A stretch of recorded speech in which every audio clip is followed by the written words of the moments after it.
Seasonably cold conditions have now led to unseasonably warm spring-like conditions, and that might even mean showers and thunderstorms for at least a couple of opportunities as we get into the forecast. Today, we're mostly going to see these clouds increasing across the area, and right now there's nothing on radar. It's pretty clear out there, no showers or thunderstorms. You might have woken up to some wet roadways. I know the street here in front of me was a little bit wet this morning. There's been some patchy fog, patchy drizzle, those kind of things. There's a lot of moisture getting pumped into the area, so it doesn't surprise me that there might have been a little bit of light drizzle, some fog, that kind of thing throughout the area, but no big storms. That will be waiting until later today. As we get into the daytime highs, this is kind of part of this whole equation. It's warm out here. It's warm, it's muggy, 70 degrees, 69, 70 degrees across the area, and then overnight tonight, it's not going to be that cold. We're going to be right around 49, 50 degrees. It'll be a little bit cooler, but really, I mean, this is warmer than some of the highs we've had recently when we had that cold spell come in. But overnight tonight, not too terribly cold overall, and it won't be that cold for New Year's Eve either. So, we're pretty much going to be looking at temperatures right around this range for New Year's Eve. So those festivities won't be too cold as we get into that time. Here's the regional radar. You can see off to our east, we're starting to see this activity build up. This is going to be the epicenter for most of those storms later today. A little bit of moisture off to the west here, not really much happening here. And of course, you can see with this low pressure system off to our north in Colorado, Kansas, Nebraska there, plenty of wintry precipitation, especially in those upper elevations. So here's kind of what's happening today. Here's the players on the field, if you will. We have the cold front. We have a dry line that's been developing and been sharpening, and that will become much more potent later today. And this low pressure system is kind of governing the goings on right now. So as you can see, we are on the portion of this flow that's pulling in this Gulf moisture, and this is where we will be the most humid and the most unstable later today. So this is the vicinity where we will see most of those storms, that dry line activating and providing some lift along with a disturbance off to the south. All of this will come together and mean at least a small chance for some severe weather later today. So as this cold front moves in, you see the other side of this flow, the back side of this flow, pulling in from the north and the northwest, pulling in cool and dry air. So this is kind of what we talk about, especially in the spring when we talk about the battle of the air masses, right? You have the warm, unstable, humid air ahead of it. You have dry air coming in behind the dry line, and then cool, dry air coming in behind the cold front. So again, that's kind of what we talk about when we talk about that triple point. Normally we would see it's not as well defined, but we would see a warm front here.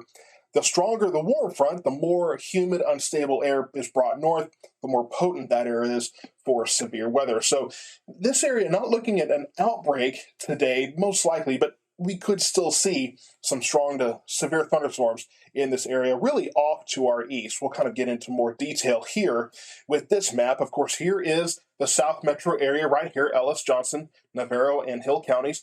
We're just kind of on the little bit of a edge here, if you will. This light green is where you see just kind of it's called general thunder. Basically, could see showers and thunderstorms here. Some of this could be strong. The best chance for the severe weather is going to be in this green, and even at that rate, it's a marginal risk, right? But this green area from about Longview, Tyler, Palestine to Centerville on to the east, this is where we are most likely to see the severe weather later on this afternoon and this evening. There's also a chance Monday, and now we're a little further out from this opportunity, so there's still time for this to be refined. But this does move into eastern portions of the area, eastern Ellis County, eastern Navarro County there. There's plenty of time for the boundaries of this line to be pushed westward or pushed eastward or whatever ends up happening.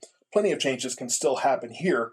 So really all you need to know at this point is that there could be some severe weather involved with the showers and thunderstorms on Monday. It's a better chance than today. We're talking 50-60% chance. We'll get into that later. But just be prepared, as there could be some severe weather involved in Monday's storms. Let's talk about timing and coverage and location and those things for the storms later today. This is 4 o'clock. Like I said, most of this is off to our east, but there could be some action, especially in Navarro County as we go into this period. 7 o'clock tonight, again, mostly east of Corsicana, east of Navarro County here, but that doesn't mean that there couldn't be some storms passing through there.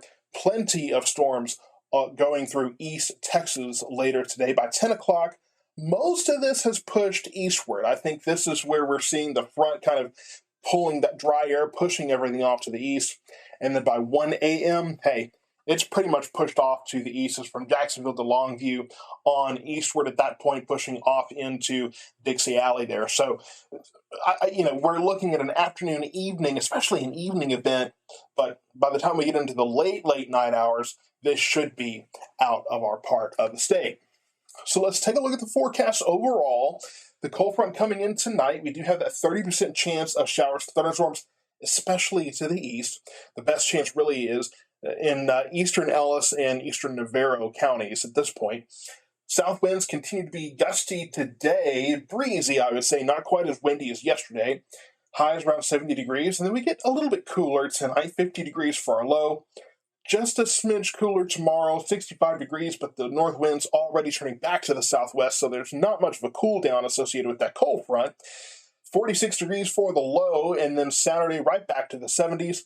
Low 70s on Sunday, getting really warm for New Year's Day, and breezy south winds returning there. Overnight low Sunday night, 62 degrees. I mean, we're talking really, really warm overnights here. Then we get into Monday, our next chance for showers and thunderstorms. We're looking at about a 50 to 60% chance at this point. Some are saying 70. I think we're around 50 to 60%. We'll continue to watch that. That'll change and update, I'm sure, between now and then, and I'll bring updates on that. And then we get into Tuesday, we're cooler with highs in the low 60s. Wednesday, upper 50s. So we start getting a little bit more normal for this time of year next Wednesday. And going forward from that, is when we get a little bit less clear. So it doesn't look like we have any big cold snaps, I should say, coming into the forecast yet. But there's still plenty of time. We're just getting into January, February, especially February seems to be when we have our best chance for those big cold snaps. So don't rule it out yet. This is mild weather, but we do have those cold fronts that are still moving in. And one of those in the future could be pretty potent. Stay tuned for more updates on the storms later today, and I'll be monitoring this potential for storms on Monday as well.